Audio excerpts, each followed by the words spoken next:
This episode is very much everybody vying for power, but also it's very much about that happening through grief. Much of episode 5 revolves around how Rhaenys' death is resonating across all of the different characters, and no one as much as it lands with her husband, Corlys. This poor guy, over the course of these 2 seasons, has slowly had every human connection stripped away from him one by one. He's sitting in the Hall of Nine, but it means nothing to him anymore because she's gone. And all of this stuff, who cares? Steve is an incredible actor. He has such deep soul to all of his performances. I had no clue that he was going to have this tear, like this silent tear roll down his face. So it was incredibly moving to see it. Our largest dragon has been killed. Duskendale and Rook's Rest are gone. I think everybody's reeling. I mean, Rhaenyra not the least of which. And you hear a lot of this backbiting and bickering going on at the table because everybody is under a tremendous amount of stress. They don't know how to react. But Rhaenyra finds herself at sea. I mean, that was her last great female advisor. And that's also when Rhaenyra sees this huge power vacuum and knows she's got to do something. Queen Rhaenyra wishes to name you Hand. Even the death of my wife does not content her. She's playing the role of the great politician here. The next best thing next to having Daemon back is one of the most respected men in Westeros, and that's the Sea Snake. And she doesn't exploit Rhaenys' death to do it. She knows that the man is there looking for purpose, probably looking for a bit of vengeance, and she probably takes advantage of that in the moment to try to get him back on side. The path I walk has never been trod. What you cannot do, let others do for you. There is more than one way to fight a war. I think Mysaria's power increases in Rhaenys' absence because I think Rhaenyra is desperate in looking for that sympathetic female voice in her life. Mysaria is offering another way, which is, I understand the will of the people, and we can manipulate that and play that to your advantage. An element of what we're watching is propaganda war, how to win the hearts of the people. And that's all learning that she receives from Mysaria. I don't think this is something that Rhaenyra had thought of or considered until Mysaria brought it to the fore.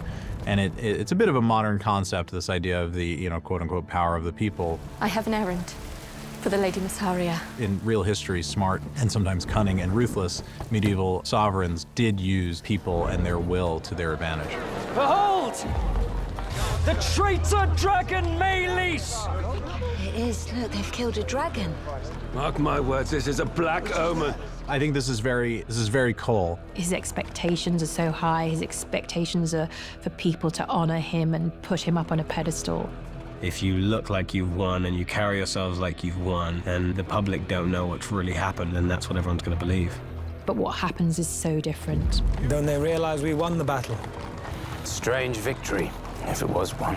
The calculation that he doesn't make is how it will land on the small folk. I mean, Maylis is a beloved dragon that probably flew over that city hundreds of times and is seen as one of these symbols of the unshakableness, of the invincibility of the Targaryens. I thought the dragons was gods. As soon as people can see you can kill dragons, well, then anybody can do it. And does that mean that these people that we've always thought of as being gods because of their ability to ride dragons is actually all a bit of a mirage? This is at best a terrible omen, and at worst a harbinger of the things to come. The king, Sir Criston, what befell him? His Grace fought valiantly. And Aemond? What was his part in this? I could not say. The dramatic tension that looms over the episode is, what is the state of Aegon, and did he survive the end of episode 4? And will he survive through the end of this episode? And I think that's what's kind of looming over all these characters, that big question, to show the cost of letting your sovereign get on his dragon and ride into battle. Someone will have to rule in his stead. It's everything he ever wanted. With great power comes great responsibility, and he's got to be seen as someone who knows how to wield it. I agree, Your Grace. It must be Prince Aemond. I mean, this is a massive power shift all of a sudden at the Green Council, as dramatized by the meeting where Aemond takes power in this very kind of banal way, where he just stands up from the foot of the table, takes his ball, moves over to the king's seat and puts it down and sits, and then starts doling out orders while everybody, including Alicent, especially Alicent, are reeling from the decision. And you feel the shift in that way and how different the Red Keep is going to be with Aemond in charge versus the way it was with Aegon. Someone cut down the fucking rat catchers. Our terms are simple, Lord Bracken. Renounce the false King Aegon as a usurper. Bend the knee to me, or your house burns.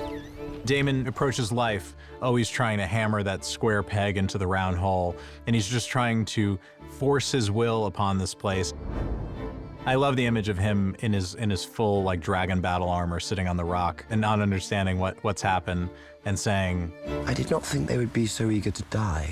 And the Riverlands is just this unwranglable place to him. He's brought his values and sort of Targaryen dragon lord values into a place that is rich with the old gods and these old ways. These people just don't respect the dragon lords the way Daemon is hoping or used to. Seer must begin here with a lesson in etiquette. On the page, I thought, yeah, this is the right territory. This is where we should be. This is where his head's at. It's how mental his kind of state is. Is Daemon trying to usurp Rhaenyra? It's like unfair that he wasn't given the crown, that he isn't listened to, that he doesn't have that power.